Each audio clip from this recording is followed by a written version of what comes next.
الحمد لله نحمده ونستعينه ونستغفره ونؤمن به ونتوكل عليه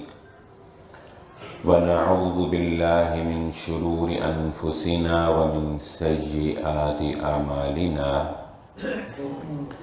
من يهده الله فلا مضل له ومن يضلل فلا هادي له وأشهد أن لا إله إلا الله وحده لا شريك له وأشهد أن محمدا عبده ورسوله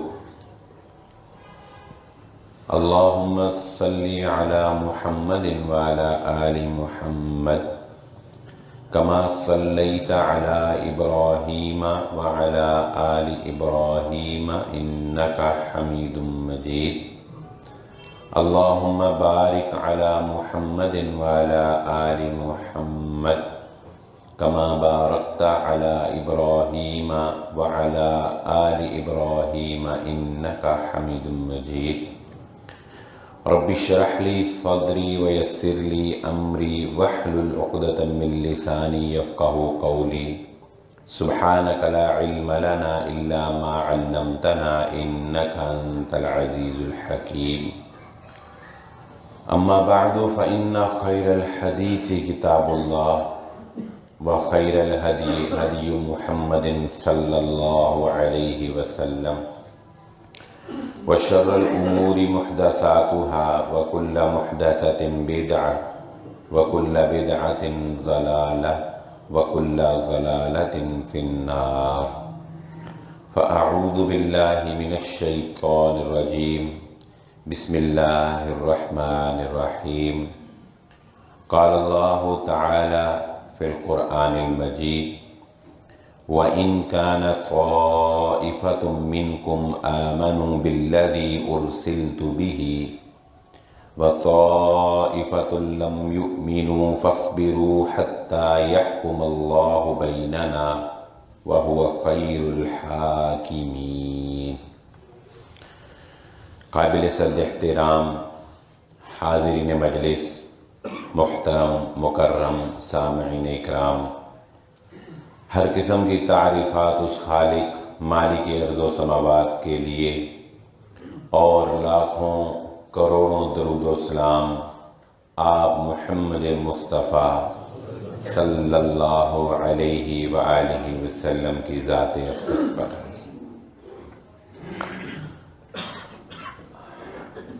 ہم بسا اوقات اپنی بہت سی کمیوں کوتاہیوں اور خرابیوں سے آنکھ چرا کر زندگی گزارنا پسند کرتے ہیں، کیونکہ ہم یہ سمجھتے ہیں کہ ہم کسی خطرے کو مول نہیں لینا چاہتے، ہم کسی دشمنی کو مول نہیں لینا چاہتے، ہم مقابلہ نہیں کرنا چاہتے۔ نتیجتاً ہم مقابلے پر بزدلی کو ترجیح دیتے ہیں اور بزدل بن کے زندگی گزارنے کو پسند کرتے ہیں۔ مثال کے طور پر زندگی کے معاملات میں بہت سے امور میں آپ نے اس بات کا مشاہدہ کیا ہوگا کہ ہم اس بات کو تسلیم کرتے ہیں کہ فلاں کام صحیح کام ہے، فلاں بندہ صحیح بات کر رہا ہے، فلاں بندے کا طریقہ صحیح طریقہ ہے، اور فلاں اس کے جو مقابل ہے وہ غلط ہے، یا فلاں کام جو ہو رہا ہے وہ غلط ہو رہا ہے، یا میرے گھر میں میرے خاندان میں یہ جو کام ہے یہ غلط ہے۔ لیکن اس کے باوجود ہم غلط کو غلط نہیں کہتے، کیونکہ اگر ہم اس کو غلط کہیں گے تو ممکن ہے وہاں پر ہماری لڑائی ہو، ناراضگی ہو، دشمنی ہو، مقابلہ ہو، کچھ نقصان ہو، اور ہم وہاں خاموش رہتے ہیں۔ اور صحیح کا ساتھ ہم اکثر اوقات اس لیے نہیں دیتے کہ صحیح کا ساتھ دینے میں ہمارے بہت سے مفادات کا نقصان ہوگا، ہمارے بہت سے معاملات میں بگاڑ آئے گا، ہمیں بہت سے معاملات میں مشکلات کا سامنا کرنا پڑ سکتا ہے۔ یہ ہماری زندگی کا عام مشاہدہ جو آپ کے ساتھ میرے ساتھ پیش آتا رہتا ہے۔ نجی امور میں تو چلو اس طرح کے کاموں میں کمپرومائز چل جاتا ہے، جو نجی امور ہوتے ہیں معاملات کے، ہمارے گھریلو خاندان کے امور، ان میں تو معاملہ فہمی میں اس طرح کے امور چل جاتے ہیں، مگر یاد رکھیے دین کے معاملے کے اندر یہ سستی نہیں چلتی ہے۔ دین کے معاملے کے اندر یہ سستی عذر نہیں بن سکتی، بلکہ یہ سستی انسان کے لیے وبال جان بن سکتی ہے۔ انسان، کیا آپ اتنے ہی بے وقوف ہیں، کیا آپ اتنے ہی نااہل ہیں کہ اللہ رب العزت نے آپ کو عقل جو دی ہے کہ آپ اس کا اتنا بھی استعمال نہیں کر سکتے کہ آپ یہ جان سکیں کہ کون سی بات صحیح بات ہے، حق بات ہے، اور کون سی غلط بات ہے، اور میں نے حق بات کو مان کر اس پر ڈٹ جانا ہے اور غلط کو میں نے دھتکار دینا ہے۔ آئیے اپنی بات کو ایک مثال سے واضح کرتا ہوں۔ حضرت عمرو یہ قبیلہ دوس کے سردار ہیں۔ حضرت عمرو رضی اللہ تعالیٰ عنہ بن طفیل رضی اللہ تعالیٰ عنہ یہ قبیلہ دوس کے سردار ہیں۔ جب محمد الرسول اللہ صلی اللہ علیہ وآلہ وسلم نے اپنی دعوت کا آغاز کیا تو لوگوں نے ان کو یہ بات بتانا شروع کر دی کہ مکہ میں ایک شخص ہے جو صابی ہو گیا ہے۔ صابی ان کے ہاں کہتے تھے اس کو جو بے دین ہو گیا ہے، جو بے دین ہو گیا ہے۔ تو رسول اللہ صلی اللہ علیہ وآلہ وسلم کے بارے میں ان کو یہ بتایا گیا کہ مکہ میں ایک شخص ہے جو نعوذ باللہ بے دین ہو گیا ہے، اور وہ لوگوں کو ان کے دین سے پھیر رہا ہے، لہذا تم نے ان کی بات بھی نہیں سننی،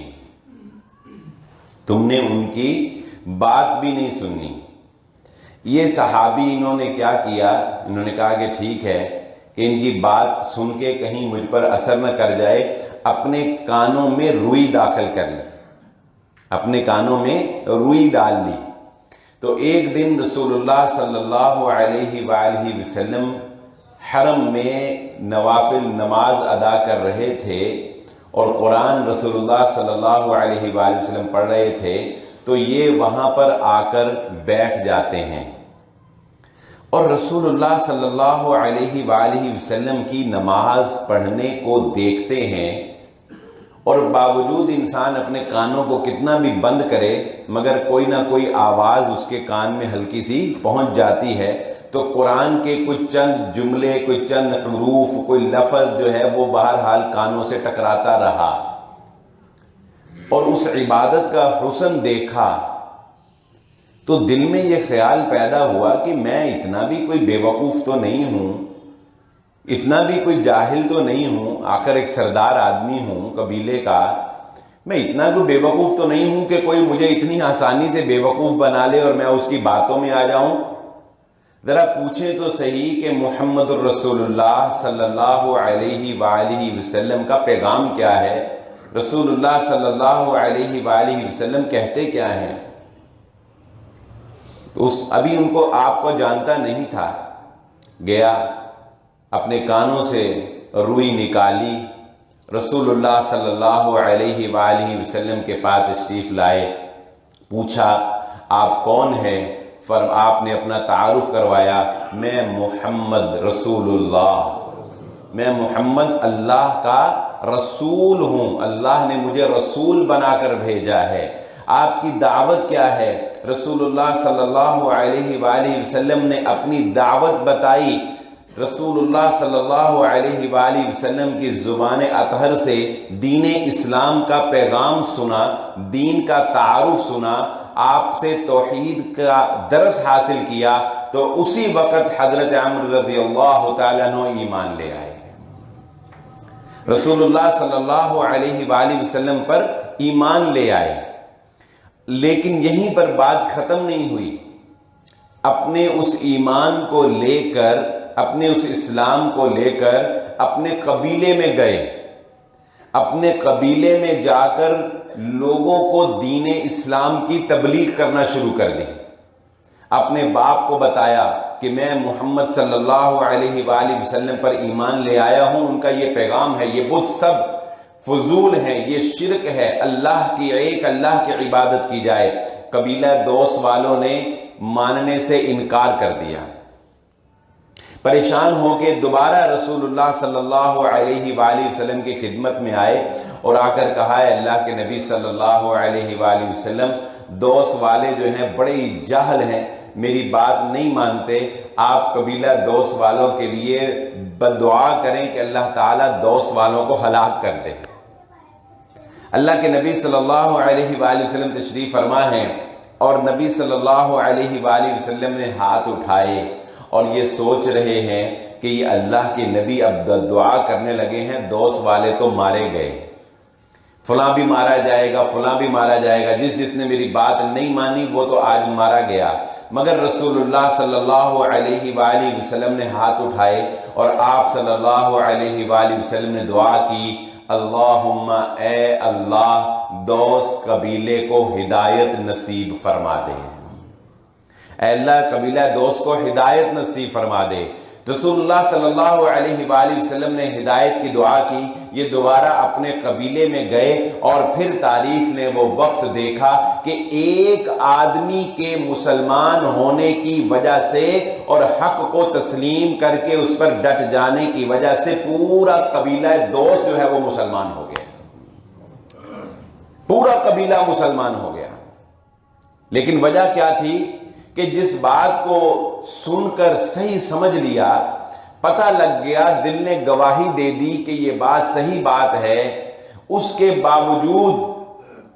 اس کو نہ ماننا دراصل یہی تکبر ہے جو انسان کو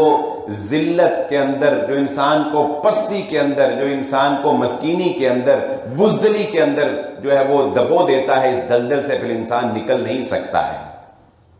میں ایک معذرت کے ساتھ ایک بات تھوڑی سی سمجھا کر باتوں سے بات آگے لے کر جانا چاہتا ہوں۔ ہمارے بہت سے بھائی، ہمارے بہت سے دوست، وہ اس بات کو سمجھتے ہیں، وہ اس بات کو مانتے ہیں اور ان کی زبان سے میں یہ بات سنتا ہوں کہ اہل حدیث جو بات کرتے ہیں وہ قرآن و حدیث کے اعتبار سے بالکل صحیح کرتے ہیں۔ ہم اہل حدیث کی دعوت کو سمجھتے ہیں، ہم ان کی دعوت کو صحیح مانتے ہیں، لیکن جب ان سے یہ کہا جاتا ہے کہ ٹھیک ہے آپ ساری باتوں کو تسلیم کرتے ہیں، اہل حدیث نماز میں رسول اللہ صلی اللہ علیہ وآلہ وسلم کی سنت کے مطابق رفع الیدین کرتے ہیں، نماز میں جو رسول اللہ صلی اللہ علیہ وآلہ وسلم رفع الیدین یعنی ہاتھوں کو اٹھا کر تھے، رکوع سے اٹھتے وقت اٹھایا کرتے تھے، دوسری رکعت کے بعد رفع الیدین کیا کرتے تھے، آپ کیوں نہیں کرتے؟ تو وہ کہتے ہیں ہم اندر سے اہل حدیث ہیں لیکن رفع الیدین اس لیے نہیں کرتے کہ پھر لوگ ہمیں وہابی کہنا شروع کرتے ہیں۔ بہت سے لوگ اس وجہ سے رفع الیدین نہیں مانتے ہیں کہ رفع الیدین کرنا رسول اللہ صلی اللہ علیہ وآلہ وسلم کی سنت ہے، لیکن بہت سے لوگ ہمارے دوست بھائی اس وجہ سے نہیں کرتے کہ وہ یہ چھاپ نہیں لگوانا چاہتے کہ ان کو لوگ جو ہے وہ یہ کہنا شروع کر دیں گے۔ وہ بزرگ ہمیں واقعہ سنایا کرتے تھے بر صغیر کے اندر کہ ایک ہندو کی دکان ہوا کرتی تھی اور ایک جو ہے وہ مسلمان کی دکان ہوا کرتی تھی، تو مسلمان کی دکان کی جو خرید و فروخت کی وہ زیادہ تھی اور ہندو کی جو ہے وہ خرید و فروخت جو ہے وہ کم تھی۔ تو ہندو جو ہے اس نے یہ چال چلی اور اس نے کسی کو پیسے دیے ایک سپیکر میں، اور اس نے سپیکر میں اعلان کرنا شروع کر دیا۔ ہندو کی دکان جو ہے وہ زیادہ چلتی تھی اور مسلمان کی کم چلتی تھی، تو مسلمان نے یہ کہا چال چلی کہ اس نے جو ہے وہ سپیکر میں اعلان کرنا شروع کر دیا کہ نند لال وہابی ہو گیا، نند لال وہابی ہو گیا۔ تو لوگوں نے نند لال سے سودا لینا چھوڑ دیا۔ یہ کیا ہے؟ یہ صرف ایک پروپیگنڈا ہے، یہ صرف اذہان کے اوپر ایک کہ بس جس کی بات نہیں سننی، جس کی بات نہیں سمجھنی، یا جس کی بات دلیل کے ساتھ جواب نہیں دے سکتے، اس کو کہہ دو کہ تو وہابی ہو گیا، لہذا تیری بات ہی نہیں سننی، لہذا تیری بات ہی نہیں ماننی۔ یہ ہمارا حال ہے، بہرحال ہم اس کو تسلیم کریں یا نہ کریں۔ میں یہ نہیں کہتا کہ آپ وہابی ہو جائیں سارے، یا میں یہ نہیں کہتا کہ آپ سارے جو ہیں وہ اپنے ناموں کے ساتھ کوئی اہل حدیث لگانا شروع کر دیں، مگر اتنی التجا تو بہرحال ہماری بنتی ہے کہ جب آپ کسی چیز کو حق سمجھ لیتے ہیں، رسول اللہ صلی اللہ علیہ وآلہ وسلم کی سنت سمجھ لیتے ہیں، پھر اس کو صرف اس وجہ سے نہ چھوڑیں کہ لوگ آپ کو کیا کہیں گے، صرف اس وجہ سے نہ چھوڑیں کہ آپ کے اوپر چھاپ جو ہے وہ کوئی اور لگ جائے گی، یا لوگ جو ہے وہ آپ کی بات جو ہے وہ کسی اور پیراہے کے اندر لے جائیں گے، یا آپ کو تانے دینا شروع کر دیں گے۔ یہ بری چیز ہے۔ بہادری اللہ تعالیٰ جن کو نصیب کرتا ہے مسلمانوں کے اوپر، یہ تو چلیں ایک پیراہے میں بات ہوئی، لیکن اگر ہم پورے عالمی سطح کے اوپر غور و فکر کریں تو مسلمانوں کے اوپر اللہ تعالیٰ کے عذابوں میں سے ایک عذاب یہ بھی مسلط کیا جانے والا ہے، جو کہ ماضی کے اندر بھی مسلمانوں کے اوپر مسلط رہا، جو ہم سے پہلے قوم بنی اسرائیل کے اوپر مسلط رہا، کہ اس قوم کے اوپر بزدلی کو اللہ رب العزت بطور عذاب جو ہے ان کو دلوں کے اندر راسخ کر دے گا۔ بزدلی، یہ بزدلی جو اقبال نے کہا تھا، کیا میں تجھ کو بتاؤں کہ تقدیر امم کیا ہے، شمشیر و ثنا اول طاؤس و رباب آخر،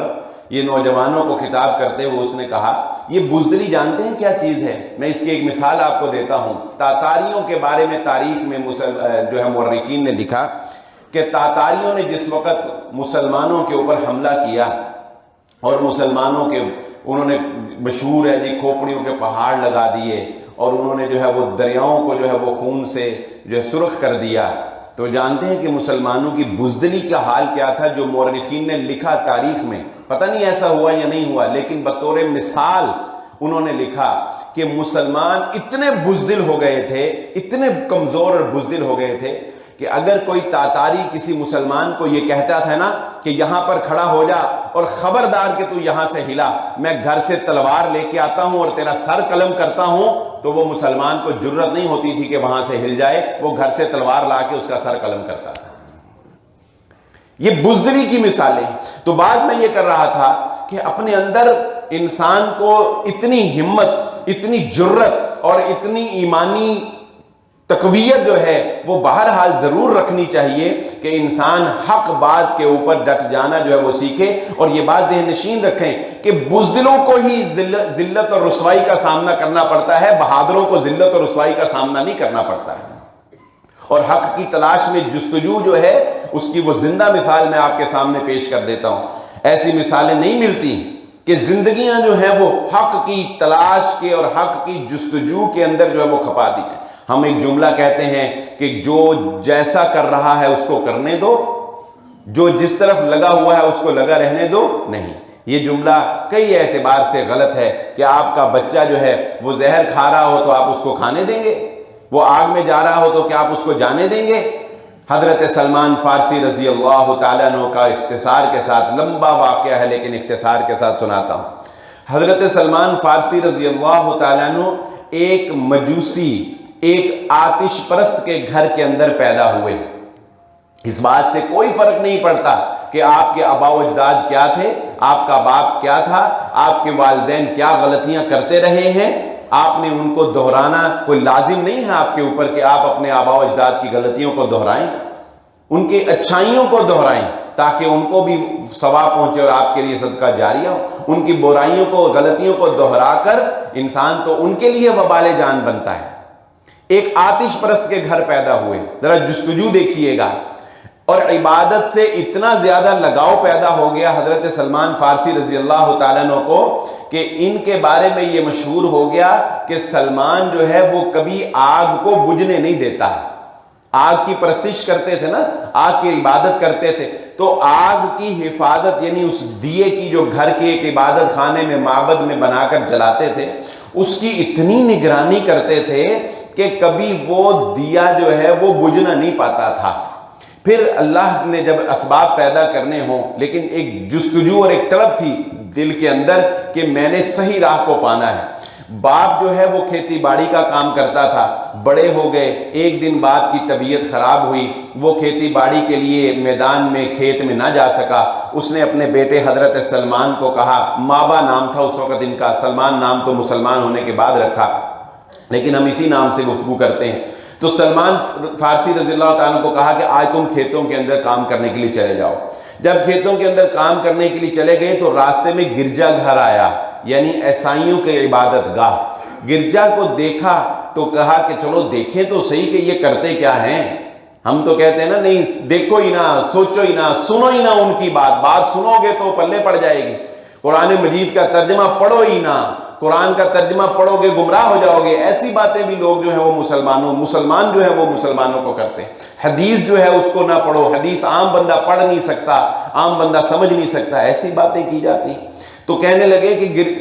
گرجا گھر کو جب دیکھا تو کہا یہ بھی ایک عبادت کا طریقہ ہے، یہ بھی ایک دین ہے۔ اندر چلے گئے، ان کی عبادت کے طریقے کو پسند کیا، تو اپنے باپ کو واپس آ کر کہا کہ میں نے آج کے بعد آتش پرستی، یعنی آج کے بعد میں نے اس دیے کی پرستش نہیں کرنی ہے۔ باپ نے کہا کیوں؟ کہا میں نے اس گرجا گھر میں عبادت کرتے ہوئے ان کو دیکھا ہے، ان کی عبادت اور ان کا دین جو ہے وہ ہماری اس عبادت اور ہمارے دین سے اچھا ہے۔ بات بھی سچی تھی، بات بھی سچی تھی۔ تو ان کے دین سے کو میں جو ہے وہ فالو کروں گا۔ چنانچہ باپ کے ساتھ چپکلش شروع ہو گئی، حتیٰ کہ باپ نے زنجیروں کے ساتھ باندھ دیا، زنجیروں کے ساتھ باندھ دیا۔ بڑی مشکل سے کسی کے ہاتھ، اپنے کسی عزیز کے ہاتھ پیغام بھیجا کہ اگر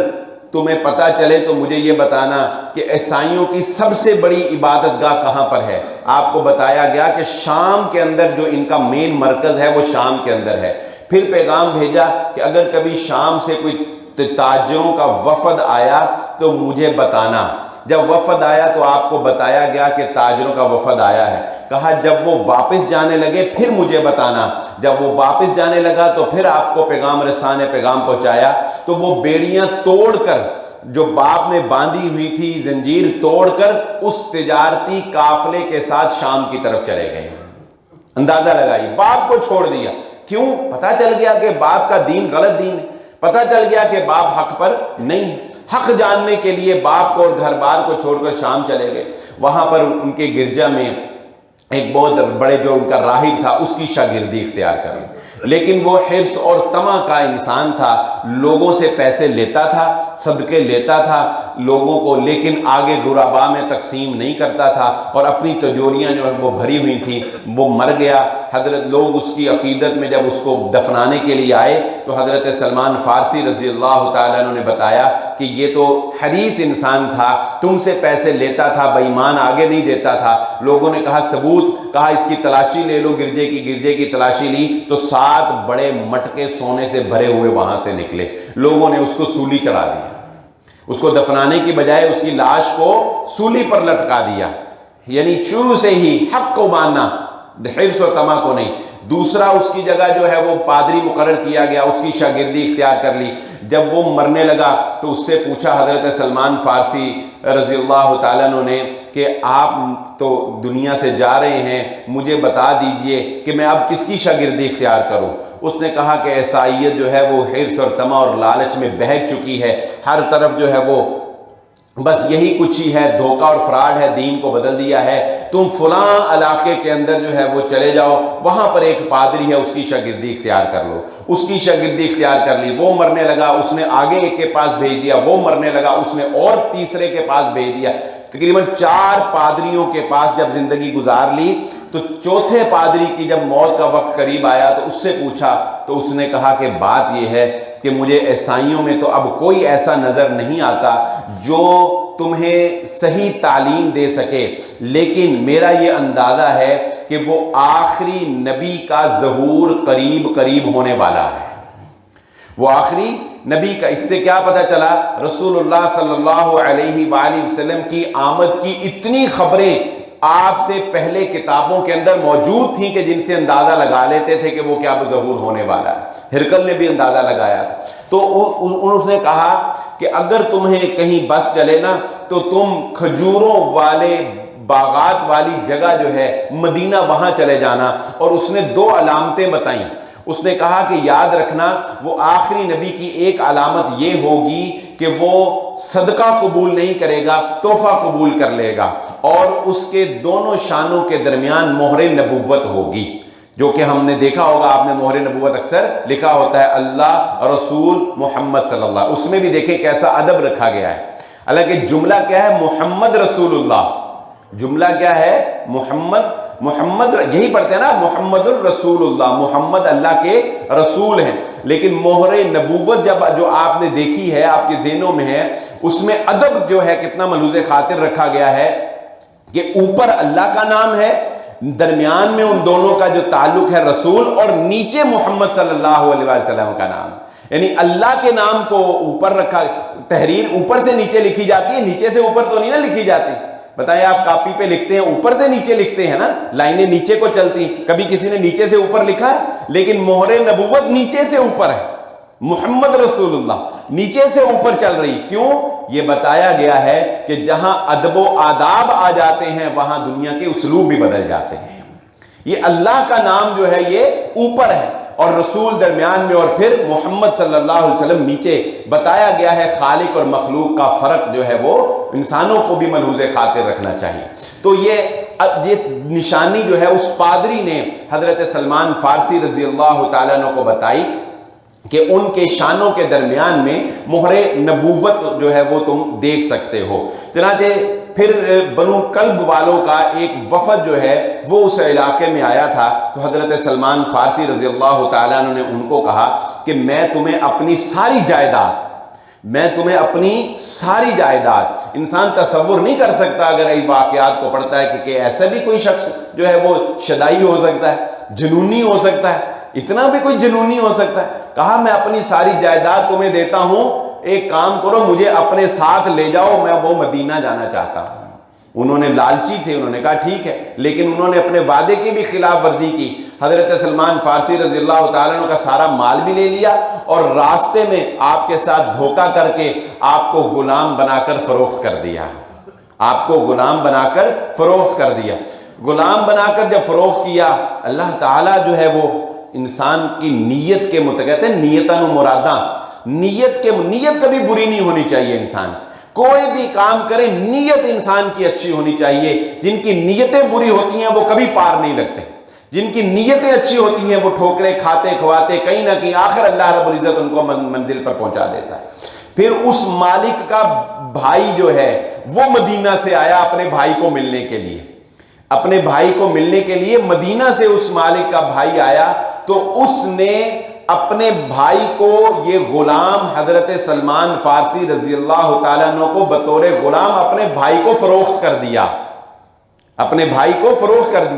وہ حضرت سلمان فارسی رضی اللہ تعالیٰ عنہ کو لے کر مدینہ چلا گیا۔ اب مدینہ میں کام کرتے ہوئے ابھی چند دن گزرے تھے، نبی صلی اللہ علیہ وآلہ وسلم مکہ میں اعلان نبوت کر چکے تھے، تو حضرت سلمان فارسی رضی اللہ تعالیٰ عنہ ایک درخت پر چڑھے کھجوروں کو درست کر رہے تھے، کھجوروں کو صحیح کر رہے تھے، تو ان کے مالک نے اونچی آواز سے کہا کہ پتہ نہیں کون شخص ہے جو مکہ سے آیا ہے، سارے مدینے والے ہی اس کو دیکھنے کے لیے چلے گئے ہیں۔ حضرت سلمان کے رضی اللہ تعالیٰ اسی وقت کان جو ہے وہ کھڑے ہو گئے کہ یہ بات میرے متعلقہ ہے۔ تو حضرت سلمان نے کہا وہ کون ہے؟ کہا وہ اپنے آپ کو نبی کہتا ہے، وہ اپنے آپ کو اسی وقت نیچے اتر آئے اور اپنے مالک سے کہا کہ میں ان سے ملاقات کرنا چاہتا ہوں۔ اس نے مارا ڈانٹا، خبردار اپنا کام کرو۔ خیر کچھ دنوں بعد موقع پا کر چند کھجوریں جو ہیں وہ لے کر آئے، چند کھجوریں، اور رسول اللہ صلی اللہ علیہ وآلہ وسلم اپنے صحابہ کے ساتھ بیٹھے ہوئے تھے۔ حضرت سلمان فارسی کہنے لگے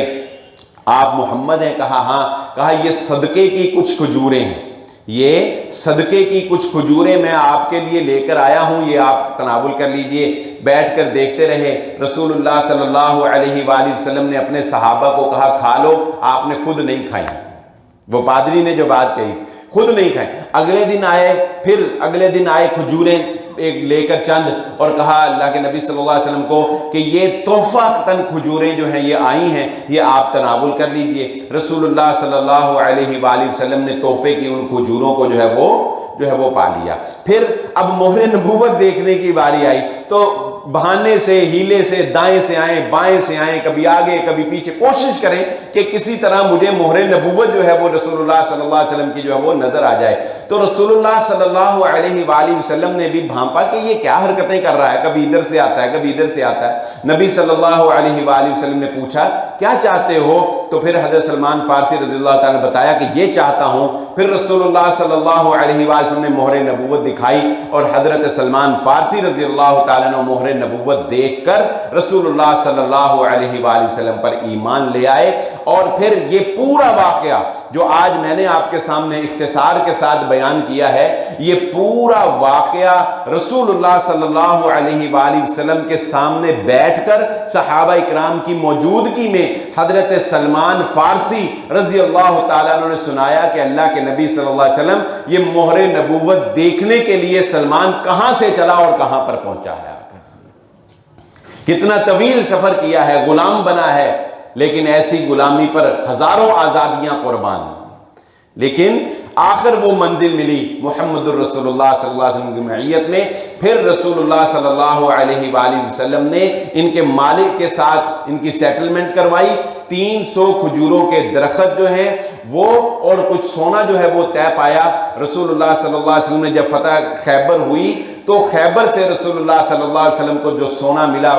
کافی مال غنیمت ملا، اس میں سے رسول اللہ صلی اللہ علیہ وآلہ وسلم نے سونے کا ایک پیس جو ہے وہ حضرت سلمان فارسی کو دیا، اور صحابہ کو کہا اپنے بھائی کی مدد کرو، صحابہ کو کہا اپنے بھائی کی مدد کرو۔ سارے صحابہ نے کسی نے ایک، کسی نے دو، کسی جو جس کی توفیق تھی مدد کی، اور حضرت سلمان فارسی رضی اللہ تعالیٰ نے اپنے مالک کو اپنا وہ معاوضہ جو طے ہوا تھا وہ ادا کیا، اور اس کے بعد آزاد ہو کر محمد الرسول اللہ صلی اللہ علیہ وسلم کی معیت میں ساری زندگی گزار دی، درویشی اور سادگی کے اندر۔ اس پورے واقعے کے اگر ایک ایک منظر پر آپ غور کریں، اس پورے واقعے کی ایک ایک جستجو پر، ایک ایک تڑپ پر جو حضرت سلمان فارسی رضی اللہ تعالیٰ عنہ کے دل کے اندر پیدا ہوئی، جس طرح سے انہوں نے تغودو کی، آپ اگر غور و فکر کریں تو آپ کو نظر آئے گا کہ ہم بہت پیچھے ہیں، ہمیں تو ورثے میں اسلام ملا اور ہم اس پر بھی پوری طرح کار فرما نہیں ہو سکتے ہیں۔ ہمیں تو ورثے میں اسلام ملا، پلیٹ میں رکھ کے جو ہے وہ ہمیں اسلام ملا، اور ہم اس ملے ہوئے اسلام کے اوپر بھی جو ہے وہ ہم کاربند نہیں رہ سکتے ہیں، اس کے اوپر بھی ہم ڈٹ کر جو ہے وہ اپنی بات نہیں کر سکتے ہیں، یا جن کاموں پر ہم عمل کر سکتے، مجبوریاں اپنی جگہ ہوتی ہیں، یہ بات میں اکثر کہتا ہوں، مجبوریاں اللہ بھی جانتا ہے لیکن کمزوریاں نہیں، ہمارے اندر مجبوریاں نہیں، کمزوریاں ہیں، ہمارے اندر بزدلی ہے، ہمارے اندر کمزوری ہے، یہ کمزوری جو ہے یہ اسلام قبول نہیں کرتا، یہ بزدلی جو ہے یہ اسلام قبول نہیں کرتا۔ صحابہ اکرام کی شان یہ تھی۔ حضرت خالد بن ولید رضی اللہ تعالیٰ نے جیسی شخصیت، جو جرنیل ہوتا ہے نا، ہر بندے کا ایک مقام ہوتا ہے، ہر بندے کا ایک روب ہوتا ہے، جو جرنیل آدمی ہوتا ہے وہ لوز ٹاک کرے نا، کوئی ہلکی بات کرے، کوئی بونگی سی بات کرے، تو اس کے جرنیل ہونے کا کیا فائدہ بتائیں۔ حضرت خالد بن ولید رضی اللہ تعالیٰ نے جس وقت رومیوں کے ساتھ، ایک پوری سپر پاور تھی رومی، جس وقت حضرت خالد بن ولید رضی اللہ تعالیٰ نے ایک سادے سے لباس کے اندر رومیوں کے جو ان کا لیڈر اور سپہ سالار تھا اس کے ساتھ جب ہم کلام ہوئے، تو رومی نے اس حضرت خالد بن ولید رضی اللہ تعالیٰ عنہ کو پوچھا کہ خالد تمہیں کیا شوق پڑا ہے رومیوں کے ساتھ جنگ کرنے کے لیے؟ ہماری طاقت اور ہماری ہیبت کا تمہیں علم نہیں؟ ہماری قوت کا تمہیں علم نہیں؟ پھر تمہیں اپنی عرب جو کھجور کی گٹلیوں پر گزارا کرنے والے اور ریگستانوں میں رہنے والے، تمہیں ایک رومن امپائر کے ساتھ کیا ضرورت پڑی ہے جنگ کرنے کی؟ تو کیسا جواب تھا حضرت خالد بن ولید رضی اللہ تعالیٰ عنہ کا، کہنے لگے دراصل بات یہ ہے کہ ہمیں خون پینے کا شوق ہے، اور ہمیں یہ پتہ لگا ہے کہ رومیوں کا خون بڑا لذیذ ہے۔ اب بظاہر کہنے کو یہ بات عجیب سی لگتی ہے نا، لیکن اس بات کے اندر ایک بہادری پنہاں ہے، ایک جرت جو ہے وہ چھپی ہوئی ہے کہ ہم دراصل اگر تم ہماری بات نہیں مانو گے تو ہم تمہارا قتل کرنے سے دریغ نہیں کریں گے۔ ہم نے پیچھے جو ہے وہ جو مثالیں رقم کی ہے تم دیکھ سکتے ہو، اس لیے ہر جگہ بزدلی کام نہیں دیتی۔ یہ بزدلی کا درس دے دے کر، بزدلی کا یہ حکمت ہے، یہ دانائی ہے، اسلام امن کا دین ہے، امن ٹھیک ہے، امن چاہتا ہے، لیکن بزدلی اور امن میں فرق تو کرو نا۔ بزدلی اور امن میں فرق کا نہ کرنے کا نتیجہ یہ نکلا ہے کہ آج اپنے حق کی بات بھی اگر مسلمان کرتا ہے، اپنے رائٹس کی بات بھی اگر مسلمان کرتا ہے، کشمیری اگر اپنے حق کی بات بھی کرتے ہیں، فلسطینی اگر اپنے حق کی بات بھی کرتے ہیں، تو کہا جاتا ہے کہ یہ امن عامہ کے خلاف ہے، یہ دہشت گردی کے ضمن میں آ جاتا ہے، یہ فلاں ہے، یہ ایسے ہے، وہ ویسے ہے۔ یہ بزدلی کے نتائج ہیں کہ ہم مسلمان اپنے حق کی بات بھی نہیں کر سکتے امن کے نام کے اوپر کہ امن خراب ہوگا۔ اب یہ بابری مسجد جو ہے وہ شہید کر دی گئی، اب کیا کوئی رزلٹ نکلا؟ کہیں سے کوئی آواز اٹھائی گئی؟ نہیں۔ کیوں؟ امن چاہیے، امن چاہیے، امن چاہیے۔ یہ بزدلی دراصل مسلمانوں کے اندر رچ بس گئی ہے۔ یہ چاہے ایک چھوٹے سے مسئلے رفع الیدین سے ہو یا ایک کفر کو تسلیم کرنے سے ہو، تو آج کی گفتگو کے اندر جو بات، دو واقعات اور دیگر باتوں سے جو بات میں آپ کو سمجھانا چاہتا تھا وہ یہ ہے کہ مسلمانوں کے اندر اور ہمارے نوجوانوں کے اندر پنپتی ہوئی جو بزدلی ہے، اور ویسے بھی یہ بے حیائی جو ہے یہ انسان کو بزدل بنا دیتی ہے، یہ بے غیرتی جو ہے یہ انسان کو بزدل بنا دیتی۔ دیوس جو اسلام نے لفظ استعمال کیا نا، دیوس وہ مرد ہوتا ہے کہ جس کے سامنے اس کی خواتین جو ہیں وہ بے حیائی کے کام کریں اور اس کو غیرت نہ آئے۔ اسلام یہ نہیں کہتا کہ غیرت کے نام کے اوپر، دیکھیں نا، اعتدال میں رہنا ہے، درمیان میں۔ اسلام یہ نہیں کہتا کہ غیرت کے نام کے اوپر قتل کرنا شروع کر دو، اسلام یہ نہیں کہتا۔ اسلام کہتا ہے اپنی بیوی کو، اگر شوہر اپنی بیوی کو غیر حالت میں دیکھ لیتا ہے تو لعان کا رستہ اسلام بتاتا ہے، لیکن اسلام یہ تو نہیں کہتا نا کہ تمہارے سامنے تمہاری بچیاں ڈانس کریں اور تم کہو کہ واہ واہ واہ واہ کیا زبردست ڈانس کیا ہے، یہ تو نہیں اسلام کہتا۔ اس لیے اپنے اندر سے اس بے حیائی کے فروغ کی وجہ سے جو ہمارے اندر بزدلی آ گئی ہے، جو ہمارے اندر دیوسیت جو ہے وہ آ گئی ہے، برائیاں جو اب ہمیں بری نہیں لگتی، حق کو تسلیم کرنے کی ہمارے اندر جرت نہیں رہی، صحیح بات کو مان کر اس پر چلنے کی ہمارے اندر جرت نہیں رہی ہے، اس پر غور و فکر کریں اور اپنے اندر جستجو حق پیدا کریں اور اس کو تسلیم کرنے کا حوصلہ اور ہمت پیدا کریں۔ اللہ رب العزت سے دعا ہے اور جو کہا اور جو سنا سمجھنے کے اور عمل کرنے کی توفیق عطا فرمائے۔ وما علیہ الا البلاغ۔